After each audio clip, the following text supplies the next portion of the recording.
raadiyoon sagalee ameerikaa wixataa qabee hanga jimaataatti galgala keessaa sa'a 2:00 jalqabee hanga sa'a 3tti meetir baandii 1922-25 irratti waashingtan diisii irraa kan dabarsu sagantaa afaan oromoo amma jalqaba.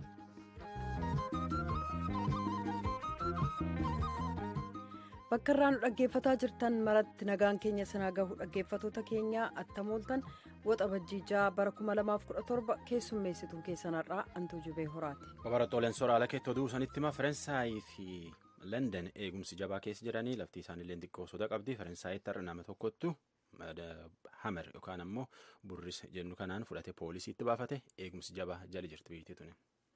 Haala yeroo ammaa biyya keessa jiru irratti ministeerri dhimmootii koominikeeshinii Itiyoophiyaa ibsa kenne irratti gabaasa ergame oduudhaa booda dhiyeessina. Qubee afaan Oromoo keessatti jijjiirama maaliitu ta'e? Qophiin waa'ee uummata Oromoo kanarratti fuulleffata gara boodaa dhiyaata. Hanga xumura sagantaa keenyaatti nu waliin turaa jenna. Guutummaa oduuf sora. Akka ministeerii nagaa biyyi keessaa Faransaay Geeraard Koolombee jedhutti namichi ardhaa burrisaan yookaan ammoo ingiliffaan hamer jennu kanaan poolisii loluuf itti baafate haaloo Siiriyaa ba'a jedheetiin poolisii burrisaan dhaanuu jalqabe. Waraqatii eenyummaa nama poolisii lolee suniin barataa biyya Aljeeriyaa ta'uusaa agarsiisa. Taatullee hojii tana kophuma hojjechuu isaa agarsiisa. Teessoo mootummaa Faransaay Paaris keessatti namichi kunin eda barraaqaaniyyoo burrisa yookaan ingiliffaan hamer jennu kana fudhateetiin keessumatti naannoo Notre Dame jedhan mana amantii kaatolikii beekamaa biratti poolisii laf eeguu jirtu itti baafate. Addunyaan adoo qalbiin rakkinna biyya Londonitti gakeessi jirtuyyuu tanilleen itti dhufte eegumsi jabaa jal jirte. Namsun yoosum madeessaniitiin amma hospitaalatti wallaanachuu jira.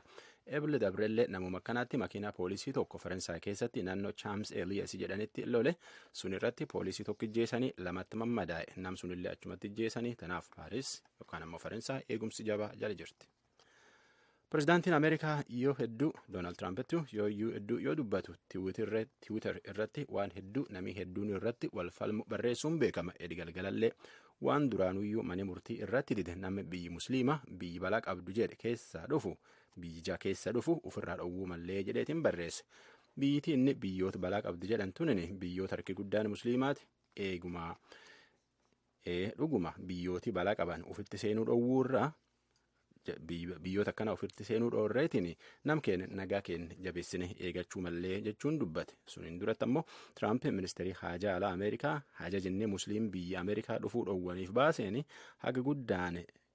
haga waan gudde murtii pireezidaantii Tiraamp baase jechuun ministeera haajaa alaatti nurraa fudhachuu didee jechuun kanallee itti dheekkama. Tiraamp hajaj biyyoota musliimaa bebeekamoo keessattuyyuu Iraaq, Iraan, Siiriyaa, Liibiyaa, Yemenii fi Somaaliyaa fi Suudanfaa keessaa akka namni ittiin seenne biyyi sun keessaa akka namni ittiin dhufnu dhowwe taatullee mana murtiitti irratti dide oliyyachuuf qophii jirtanallee.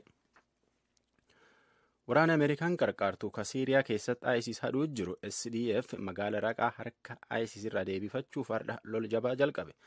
ISIS raqaa tana ganna 4 asitti teessoo tolfatteetiin keessi jirti. SDF ammoo labsuun fudhachuu fi koromta waraanaa irratti kaase. Akka abbaan duulaa Ameerikaa lola SDF kan duulchisuu jiru Leetanaal Jeneraal Steve Townsend jedhetti loli kun lolleera jabaallee taatullee ISIS dhukkubsanii dha'uu fi laaffisuufillee itti duuluutti jiran. Gamkaaniin ammoo waraanii Iraaqilleen gama ofiitiin ISIS da'uu isaan keessa jiranitti magaalaa Mosul gam tokkirraa deebifachuu fi ammallee loluutti jira. Waraani kun durumaayyuu ISIS Mosul keessa oofumuu fi amma fulaammi jiru tanaan ga'e. ISIS waraan seer shari'aa jabaani addunyaa bulchuuf loluu jiru. Biyyoota Arabaa hedduun Qaataar biyya nagaa dhowwuu warra nagaa dhowwuu qarqaartii jedhaniitiin hariyyummaa biyyi sun waliin qaban ofirraa dhiisuu jiran. Pireezidaantiin Ameerikaa ammoo marii bulchoota biyyi sunii waliin teennetti bu'atan fidee jechuun dubbachuu jira. Saawud Areebiyaa, Masri, Bahaareen, Arab Emireet, Yemenii, Maldeefis fa'aati hariyyummaa Qaataar waliin qaban ofirra dhaaban. Akka pireezidaantii Tiraamp Tiwiitar ofirratti barreessetti bulchootii suniin cuftinuyyuu Qaataar jara biyya nagaa dhowwuu ta'uu isaanii keessumattuu yoo horiin qarqaaruu isii eegi hubataniin duubatti tan jedhanii jedha. Akka jecha Tiraampitti mariin inni nugusa Saawudii Areebiyaa Salmaa fi bulchoota musliima 50 waliin taa'etti akka isaan Qataar jara biyya akkana qarqaaru kan ammoo jara yaada akkana kan hojjetu isaanii mirkaneeffatan tolchee jedha. Qataar ammoo tana jajjabeessiteetiin mormatti. Taam caqasuu jirtan tun raadiyoonii VOA sagantaa afaan Oromooti. Eertiraan akka tokkummaan mootummoota badii bara 1998 haga 2000 keessa biyyi sun irra geetti jedhee fi tokkummaan mootummoota gumaa baasuuf mootummoota addunyaatti iyyate. Bari kunin bara Itoophiyaa fi Eertiraan waladhanii qabeenyaa fi wanni hedduun baddeen duuba namni hedduun irraa dhumateen duuba tokkummaan mootummoota qooda guddaa addunyaa keessa qabuun akka nagaa addunyaatiif hojjechuu malee jedhe gabaasee Eertiraa kunin daarii biyyi cufaatu hin beekamtu malee daariin tuni biyyi tanaa jedhanii yookaan ammoo tii jedhanii falmuun akka jecha Eertiraatti tunilleen gabaawama mootummaan Ameerikaa keessumattuu iyyuu Afrikaa gaafa kana fudhachuuf tolchuu jiru tanatti ammallee waldhaba uumuu jira jechuun dubbate. Tokkummaan mootummoota damee nagaa isaa warra loleetiin tokkummaan mootummoota damee nagaa isaa warra nama lole daarii irraa kaasuu fi waan Eertiraan adabanillee irraa fuudhuu malee jechuun dubbate. Dhaabbileen mirga namaa hedduun ammoo Amnesty International fi Human Rights Watch Eertiraan biyya mirga namaa keessatti hin eegamne jechuun dubbatan. Biyyoota Afrikaa haawwan hojii hojjetan yoo isaan ulmaa jiranilleetti mindaa akka isaan argatan tolchuu fi akka seerii guutamuuf hojjechuutti jiran. Afrikaa keessa Leseetoo addunyaa keessa ammoo biyyoota akka Ameerikaa fa'aatilleen biyyoota haawwan ijoollee jalqabaa dahanii ulma ta'anii fi boqonnaa seerii kenneefi mindaa baasaniif hedduu hin kennineef hedduun hin qabaannellee. Akka Anitaa Paawul oduu Leseetoon wergit keessatti jettetti haawwan Afrikaa yooyyuu dahanii boqonnaa irra jiranii mindaa argachuun seeraan mirkanaa'uu fi male. Tigiste. Makoto Shaaleeshii ijoollee ishii keessaa ilma xinnaa gaafa godhatte ji'a 3 boqonnaa fudhatte hojii ishiirra. Warshaa guddaa magaala guddittii Leseetootti argamu tokkoof hojjechaa turte. Ji'a 3 mana teechee ilma ishii guddifatte san $23 qofatu kaffalameef. Galiin argadhe baasii kiyya hundaaf gahaan turre garuu immoo filannoo waan hin qabneef sanuma fudhadhee jette. Mindaa ji'a ji'aan argattu harka 4 keessaa harka 1 qofatu kaffalameefi jechuudha. Waan kaffalameef hangalateeffattee fudhatte immoo biyya ishii keessatti boqonnaan dhalarratti kennamu seera ta'ee waan hin jirreef akka ta'es dubbatti. Miseensa paarlaamaa Lesotootii fi mana maree bakka bu'ootatii dubbi himaan ta'e Mukeetii Majooraa boqonnaan haadhotaaf dhalarratti kennamu gaarummaa odoon ta'in dirqii akka ta'e amanaa jedha. Paartiin isaas boqonnaan ji'a 3 akka kennamu murteessuudha hojjechaa akka jiru ibsa. We want everybody to participate fully in the economy and without. Hundumtuu akka itti hirmaatu daran akka dinagdee irratti hirmaatu feena. Sun immoo dhibdee tokko malee egeree Leseetoo fayyeessuudhaaf akka ta'utti ta'uu qaba. Dhugumatti sun imaammata hojjetaa cimsuudhaaf yaadame keessaa akka ta'ettis hubatamuu qaba. Majooroon kanaa jedhu malee qorannoowwan jiran akka agarsiisanitti amma ammaatti Afrikaa keessa biyyi haadhotaaf boqonnaa akkanaa kennu tokko hin jiru. Piroofeesariin dhimma saalaa fi rakkinoota iddoo hojiitti mudatu qorattu Anishaa Booseet jedhamtu mirgi daa'imman reefu dhalatanii haadhaan kunuunfamuu hariiroo haadhaaf daa'imaa qabaachuu molqamuun hawaasa keessatti fudhatama dhabuu qabaa jetti. Kanaafis dhala booda haadhonni taa'anii ijoollee ofii guddisaatii walitti dhufeenya ijoollee wajjin qaban akka cimsatan haalli mijaa'uu fi akka qabu mootummaan biyyoota Afrikaa yaaduu akka qabus gorsiti. Qorannoon biraa akka agarsiisutti walumaagala addunyaa irratti dubartoota ijoollee qaban harka 3 keessaa harka 1 qofatu hojii dhaabbataa qaba. Kanaafis sodaa hojii dhabuuti jecha dubartoonni erga mucaa godhatanii boodas dirqama hojii isaanii gaafatu san guutan. Kunis han ta'u sodaa hojii dhabuurra ka'eetii jetti piroofeesariin tun. Walumaagala garuu biyyoota Afrikaa baay'ee keessatti seerri jiru dubartoonni yeroo ijoollee godhatan akka boqonnaa kennamuuf dhaabbata isaan hojjetaniif haa dirqisiisu malee haadhota hojii hin qabneef mootummaarraa qarqaarsi godhamu hin jiru. Ajilam oduu namaaf qabnu tanuma.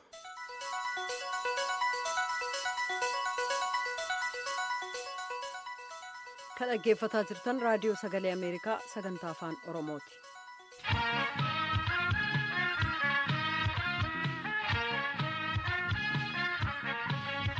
Tajaajilli intarneetii kan cufameef dantaa barattootaa guutuuf akka ta'e ministeerri dhimmootii koominikeeshinii Itoophiyaa beeksisaniiru. Lammiin sirriitti yaaduuf mootummaan itti gaafatamni itti dhaga'amu kan godhus kanumaa jedhan. Hongee naannolee biyyattii hanga tokko keessatti mudate mootummaan dura dhaabbachuu danda'aa jedhaniiru. Koolugaltoonni Saawud Arabiyaa jiraatanis biyyatti deebi'aa akka jiran ta'uu ibsaniiru jedha Mallas Kaachoo ammaa Finfinneerraa. Ministirichi Dr. Nagarii Leencoo kaleessa galgala gaazexeessota biyya alaaf ibsa kennan irratti kibxata darbe kan addaan cite dhimma tajaajila intarneetii kaasanii turan. Ministirichi akka jedhanitti tajaajilli intarneetii guutummaan kan cufame guyyoota 2 hamma 3 qofaatti. Kunis caasaalee hawaasaa yookaan sooshaal miidiyaa qofaarratti ta'uu dubbatu. Tajaajilli intarneetii hangi tokko hojjetaa ka jiru ta'uu tarkaanfiin kun kan fudhatames akeeka ijoo tokko qofaafi jedhu Dr. Nagariin. But today you may not get social media on your mobile because the mobile data is low. Har'a moobaayila keessan harkaarraa sooshaal miidiyaa argachuu dhiisuu maltu. Sababaan isaas daataan moobaayilaa waan cufameef. Waajjira keessanii garuu intarneetii argachuu ni dandeessan. Anis waajjira kootti intarneetii nan fayyadama. Kanneen biroonis fayyadamaa turan. Tarii guyyoota 3 jechuunis qormaanni kutaa 10 aga raawwatamutti ta'uuf mala. Rakkoo jiru ni hubanna garuu kan kana goone jaallannee miti. Dantaa barattoota keenyaa eeguu qabna. Kanammoo lammiin sirriitti yaaduuf mootummaan itti gaafatama isaa kabaju kan hojjetu. Dr. Nagarii Leencoo kan isaan irratti fuulleeffatan dhimmi kabiroon naannolee biyyattii gama bahaaf kibba gama bahaa hongee mudate irratti ture. Haalli hongee sanaa jijjiiramuusaa ka dubbatan Dr. Nagariin naannoleen sun rooba argataa jiraachuu isaaniif bakka tokko tokkottis lolaan rakkoo uumuusaa ibsaniiru. Deggersi hanga barbaachisu alaa hin argamne ka jedhan ministirichi haa ta'u malee hawaasaalee addunyaa deggersa nuuf godhaniif galata keenya dhiyeessuu feenaa jedhan. Balaa dhufuu malu dura dhaabbachuuf garuu mootummaan qophee barbaachisu gochuusaa dubbatan. The government has already assessed the potential of this crisis and mootummaan miidhaa balaan kun dhaqqabsiisuu danda'u gamaaggamee qophii barbaachisu godhee jira. Gara fuulduraattis yoo barbaachise akkuma kana duraa maallaqa itti dabalaa ramaduu danda'a. Midhaan nyaataa gama laaleenis kuusaa gaa'atu jira. Hawaasaaleen addunyaa kabiroon deeggarsa akka nuuf godhan ammallee ni jajjabeessina ni galateeffannas. Ta'us mootummaan Itoophiyaa balaa dhufu ittisuudhaaf qophii barbaachisu waan godheef wanti nama sodaachisu hin jiru. Mootummaan yeroo ammaa ilaalcha guddaa itti kennee dhimmootiin ni hojjetaa jiru keessaa yeroo ammaa Saawud Arabiyaa keessaa eeyyama hojii seeraa utuu hin qabaatin ka jiraatan lammiiwwan Itoophiyaa biyya ofiitti deebisuuf tattaaffii godhamaa jiru. Yeroo ammaa guyyaatti lammiiwwan Itoophiyaa 1,000 ta'antu biyyatti deebi'uuf galmaa ka jiran ta'uu ibsanii 50,000 kan ta'an galmee imalaa of harkatti qabatanii jiru jedhan. Kanneen keessaa ka biyyatti deebi'an illee jiru jedhu Dr. Nagarii Leencoo. Kanneen keessaa dhibbarraa harka 74.4 ka ta'an dubartootaaf ijoolleedha. Kanneen keessaa immoo lammiiwwan Itoophiyaa 20,000 ta'an Saawud Arabiyaarraa gara biyya ofiitti nagaan deebi'anii jiru. Mootummaan kolugaltoonni kun nagaan akka deebi'aniif hedduu hojjetaa ture. Ministirichi gaaffii gaazexeessota biraa dhiyaateef kabiroof illee deebii kennaniiru jedha Mallaskaachoo Ammahaa Finfinneerraa.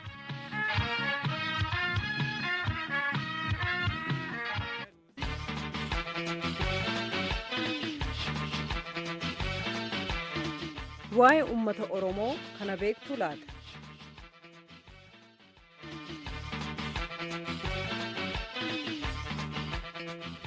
Dhiyeenya kana televiziyoonni mootummaa naannoo kan televiziyoona Oromiyaa jedhu kaarikulamiin yookaan sirni barnootaa haaraan sadarkaa tokkoffaa naannoo sana keessaaf ba'uusaa tartiiba barsiisa qubee afaan Oromoo irratti jijjiiramni ta'uu eega beeksisee as yaadawwaniif walfalmiilee hedduutu miidiyaa hawaasummaa irratti geggeessamaa jira. Akka maddeen adda addaa gabaasanitti biiroon barnoota Oromiyaa kaarikulamii haaraa kana seminaarota 3 dura gadi baase kanarratti hundaa'uudhaan kitaabonni haaraan maxxansamanii raabsamanii jiran barsiistotaafis leenjiin kennamee jira. Gabaasa televiziyoona Oromiyaa ka dhiyeenyaa kanaan akka himametti jijjiirama walfalmisiisaa ta'e kanaaf bu'uura ka ta'e xiinxala yookaan qorannaa dandeettii dubbisa ijoollee sadarkaa duraa ka gargaarsa USAID'n geggeeffame. Qorannaa dandeettii dubbisa ijoollee baatii caamsaa bara 2010 irraa hanga waxabajjii bara 2011tti geggeessame kana ka geggeesse dhaabbata United States keessa maadheffate kan Early Grade Reading Assessment yookaan ERGA jedhamu yoo ta'u hayyoonni barnootaa biyya keessaas gargaaramtummaadhaan itti hirmaatanii jiran. USAID'n qorannaa kanaaf $90 miliyoona 90 baase. Qorannaa yeroo sana geggeessame irraa jalqabee akka gorsaa gameessaatti ka tajaajilaa turaniif hojii kaarikulamii haaraa bocuu kanattis hirmaatan Yuunivarsiitii Finfinneetti ogeessa xiinqooqaa yookaan Linguistiksiif barsiisaa damee afaan Oromoo Dr. Tolamaariyaam Fufaa akka dhimma kanarratti ibsanuuf kennan Finfinneerraa telefoonaan dubbisnee jirra namoota haasofsiise. Dr. Tolamaariyaam Qubee afaan Oromoo keessatti jijjiiramni ta'eera ka jedhu gidduu kana baay'ee dhaga'amaa jira. Gama mootummaatis ibsi ba'ee jira.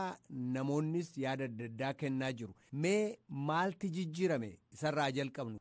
Egaa durumaan kaaseeti rakkoo tokkotu mul'ate. Rakkoon kun maali? Qulqullina barnootaa kutaalee gadhaanaa. Kutaa tokko kaasee hamma kutaa 8tti keessumattuu kutaa tokko hamma 4tti daa'imman afaan dhaloota isaaniitiin barachuu jalqabaniiru beekamaadha guutummaa Itoophiyaa keessatti. Keessumaa ijoolleen afaan Oromootiin barachuu haa jalqabani malee akkamiin barumsa isaanii qulqullina qabamoo, dubbisuu kana danda'umoo, barreessuu kana danda'umoo kan jedhu qorannootu gaggeeffame. Qorannoo kana kan gaggeesse ministeera barnootaa fi EGRA kan jedhamu Early Grade Reading Assessment. Isaantu gaggeesse yoom gaggeessanii bara 2010 2010 gaggeessanii yoommaa laalu riizaaltiin isaa maal fide ijoolleen kutaa 4 geesseettu qubee tokkollee barreessuus dubbisuus hin danda'ani. Kun eessatti mul'ate? Guutuu Oromiyaa keessatti argame. Afaan Oromoo duwwaa immoo miti. Afaan Amaaraallee akkasuma, afaan Hadiisaa akkasuma, afaan Tigree akkasuma, afaan Walaayittaa, afaan 7 irratti hojjetame wanti kun.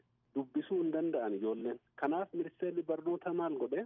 Maal gochuu qabna kan jedhu caalbaasii baase. Internaashinaal caalbaasii erga dorgomanii boodee rakkoo kana hiikuuf kan mo'ate eenyu? RTI Research Triangle Institute internaashinaalitti beekamaa kan ta'e. Erga inni mo'ate booda ministeera barnootaa wajjiniin biiroo barnootaa adda addaa wajjin qindoomina erga taasifan booda beektota afaanii kan biyya keessa jiran walitti erga qabatanii booda rakkoon barattoota maalirraa ka'e kan jedhu tokko kitaaba barataaf qajeelchi barsiisaa dogongora ta'uu mala tokko kanaaf. 2 leenjiin barsiisotaaf kennameeru maali? Gaamoo gaamichi dadhabaadha moo maal fakkaata? Sun ilaalamuu qaba. 3 kitaabni dabalataa jiramoo hin jiru? Sun irratti erga ilaalame booda mee koottaati kitaaba barataa fi qajeelcha barsiisaarraa haa jalqabu. Kanaaf ulaagaan afaan dhalootaa jechuun maazar taangii ittiin barsiisamuu qabu addunyaa keessatti beekamaadha. Wantoota 5 of keessaa qabachuu qaba. 5 reading components jedhamu. Isaan phonological awareness, graphophonic awareness, vocabulary comprehension of keessaa qabachuu qaba. Dhimma daa'imman barsiisu. Kitaabonni barattoonni keenya ittiin barachaa ture. Qindoomina siin qabu komponentota kanas of keessaa hin qabu. Kanaaf keessa deebinee qopheessuu qabna. Akkaataatti barattoonni barachuu qaban qopheessine. Amma asirratti phonological awareness kan jedhu sun barattoonni maalirraa jalqabuu qabu kan jedhu ka'e. Barattoonni otoo qubee bira hin ga'iin sagalee afaan isaanii adda baasanii baruu qabu. Qixa sagalee afaan isaanii sana tokko tokko ishee gurraan akka fo'atan adda baafatan goone kaana. Suni phonological awareness jenna. Kamti dursa ka jedhudha. Kamirraa ka'uu qabaa. Qubee finneetti callisteetuma itti kennina toon ta'in sagalee irraa kaana. Sagalee erga adda baafatanii booda lammaffaa maal goona? Qubeetti agarsiifneeti qubeef sagalee sana akka walitti firoomsan. Asirratti kan isin gaafachuu barbaadu cita sagalee yookaan ba'a sagalee isaan dura baasan kan jedhu natti fakkaata amma yaadi isin itti dubbataa jirtan kun. Isa miti akkas miti. Alaa isa irraa dhalatan miti amma barattoonni kun afaan isaanii beeku. Ni dubbatu, ni dhaggeeffatu. Kana barachuu miti kan isaan dhufan. Maazartaangii ijoollee waggaa meeqaati? Waggaa 7 kan kutaa tokko seenu.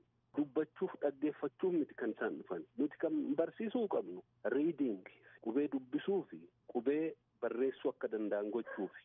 Kanarratti gaaffiin isiniif qabu amma dubbisuudhaaf dhufan ijoolleen kuni amma biyya kanas biyya adda addaattis sagalee salphaa ta'een kan isaan jalqaban dubbisuu kana amma ijoollee qabna asiis ijoollee baratan sagaleen salphaa ta'e kun immoo sagalee yeruma dhalatan dursanii baasuu jalqabaniin kan isaan jalqabsiisan kan afaan Oromoos kan afaanota biraas sagalee salphaa ta'een. Dhugaadha. Ilaa amma aabaa caadaa jijjiiranii kan jedhutu ka'aa jira. Aabaa caadaa kan jijjiireeru hin jiru kun beekamuu qaba durumaan dursee. Ammatu gara biraatti hin seeniin aabaa caadaatu jijjiirame jedhamedha kan jettan gara ibsaatti seenuu keessan dura mee kan jijjiirame. Kan jijjiirame amma konfiijinii uumaa jiru barattoonni kutaa tokko yommaa seenanii haala salphaa ta'een qubee akkamiin barachuu qabu kan jedhutu tartiibaan lafa taa'e. Tartiibni sun maal inni qubee salphaa dura jalqabii jedha. High frequent sound dura fidiidha. High frequent sound jechuun maa inni sagalee barruu keessatti si'a baay'ee dhufu.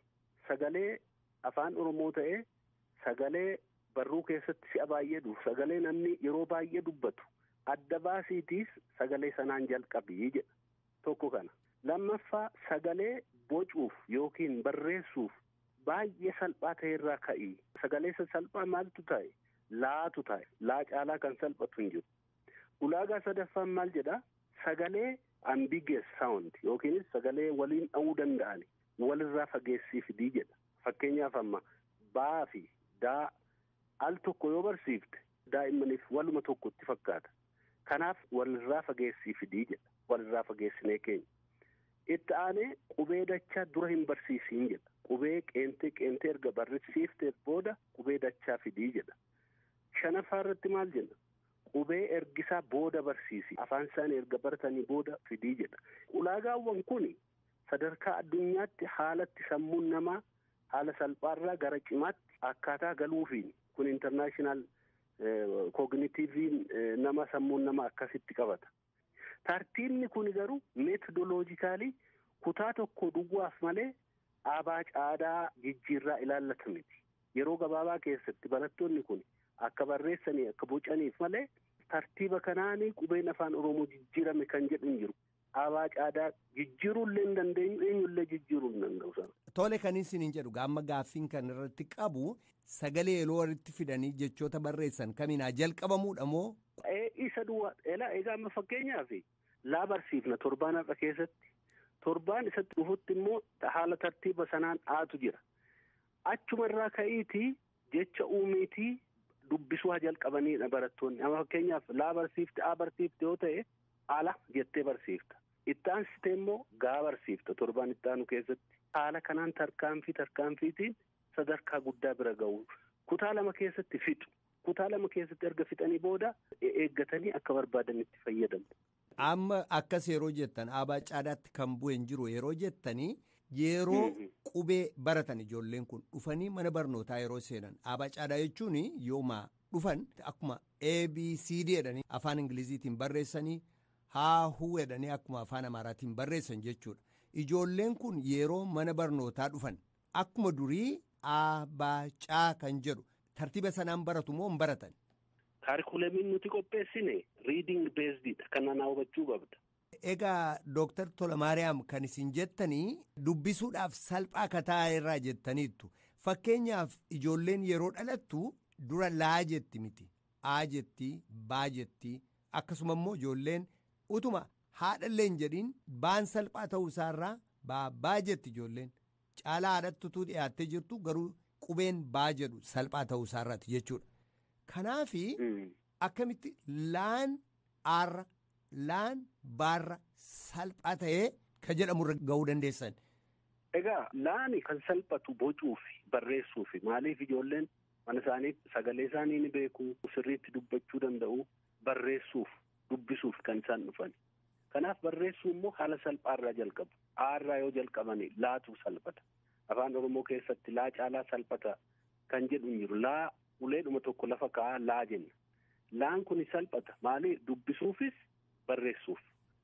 Manatti haadha abbaarraa jalqabe kan jennu dhuguma abbaarraa jalqabe. Garuu amma dubbachuu miti kan inni barachuu mana barumsaa seenu. Barreessuufi dubbisuufi kan inni dhufu. Dubbachuu otoo ta'e manatti jalqabe. Ulaagaawwan nuti jenne suni kan biyya keenyaaf afaan Oromoo duwwaaf miti. Kan Afrikaallee kan biyya guutuu kognitiiviin namaa salphaarraa gara cimaatti deemuu qaba sanarratti hundoofne. Research basedidha malee ofumaa walgeenyeeti waan kana tumsineeti jijjiirre miti. Garuu kan isin hin jedhu dhalli namaa suma dubbachuun salphaa ta'eef dubbisuunis salphaa ta'aaf. Suma dubbisuun salphaa ta'eefitti immoo deebi'ee yeroo barreessus wal qabata. Sinumtuu akka sanaatti kan isin hiiktan. Fakkeenyaaf namni sammuusaa keessatti wal qabata. High frequency sound haa barbaannu kan jennu kanaaf. Mana barumsaa deemanii caalaa kam dhaggeeffatu, caalaa kam dubbatu. Kanaaf adda baafne sanaan haa jalqabnu. Bocuufis salphaa kan ta'e haa jalqabnu. Kun lamaan isaanii wal qabata. Garuu laatu aaf baa caalaa deddeebisanii ijoolleen ijoollummaa isaaniitti dubbatu jechuu keessanii? Miti. Akkas jechuu koo otoo hin ta'in akka manaa ba'anii mana barumsaa akka seenanii kun mana isaanii keessa miti naannoo manaa miti ba'aniiru barumsaaf dhufani. Yeroo barumsaaf dhufan sana kitaaba barruullee adda addaa dubbiiwwan adda addaa walitti qabneeti akkuma kompiitaraan hojjettan kana. Garuu dhiifama naa godha. Mana warra isaaniif mana barnootaa gidduu daangaan guddaan hin jiru, galaanni guddaan hin jiru. Mana warra isaaniitti suma dubbisuun salphaa ta'eef yeroo gara mana barnootaa dhufanis suma salphaa sanaan jalqabaniitu gara ulfaataatti deemu. Mana warra isaanii jiru taanaan aafaa baafaatu salphaadhaaf taanaanii ammuma lafa kaanii mana barnootaa yeroo dhufan immoo wanni biraan isaaniif salphaa ta'uu attamitti danda'a. Dhaggeeffatoota keenya gaaffii kanaaf kabiroodhaaf borkutaa lammataa dhiyeessinu irratti deebii kennu Dr. Tolamaariyaam Fufaa ibsa isaaniif guddaa galatoomsanna. Yaada gaaffiis ta'e qeeqa yoo qabaattan feesbuukii keenya irratti nuuf barreessaa yookaan telefoona keenya tolaa irratti nuuf bilbilaa. Feesbuukiin keenya afaan oromoo @voanews.com jedha. Telefoonni keenya tolaa immoo 222-225-9942 ekstenshinii 13.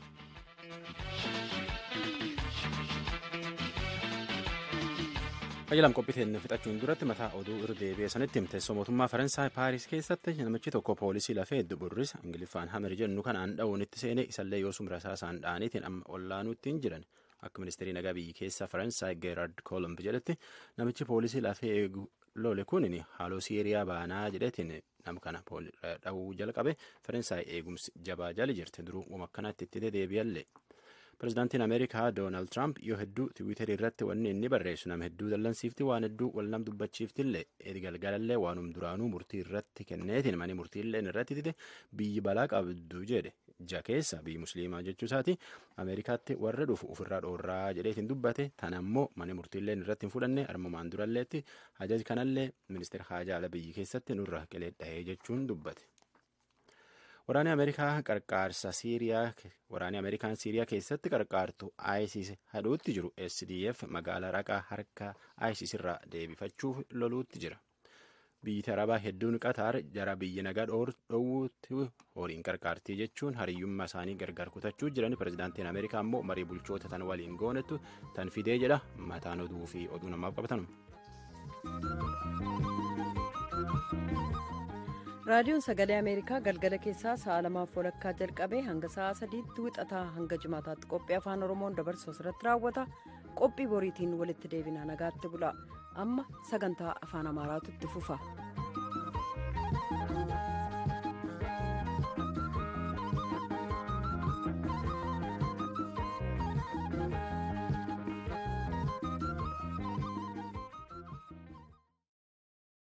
The Voice of America.